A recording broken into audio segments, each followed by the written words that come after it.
আসসালামু আলাইকুম। দেখতে পাচ্ছেন বাড়ির উঠোনে মুরগি পালতেছি।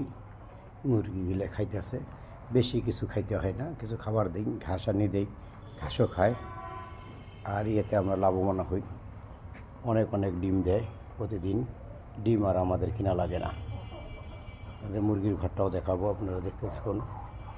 কত সুন্দর পরিবেশে মুরগিগুলো পালতেছি, কত সুন্দর। বেশি জায়গা লাগে না, অল্প জায়গাতে আমরা 30-35টা মুরগি পালতেছি। এই যে মুরগির ঘর, আর এখানে মুরগি থাকে। এই যে মুরগির ঘর দেখাইতেছি, দেখতে পাচ্ছেন মুরগিগুলো। আজকে আপনাদের মুরগিগুলো কেমন লাগলো আপনারা জানিয়ে দিবেন কমেন্ট বক্সে। আজকের মতো এখানে রেখে দিই।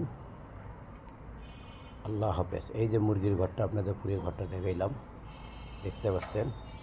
আপনারা বেশি বেশি করে মুরগি পালবেন, আপনারা লাভবান হতে পারবেন।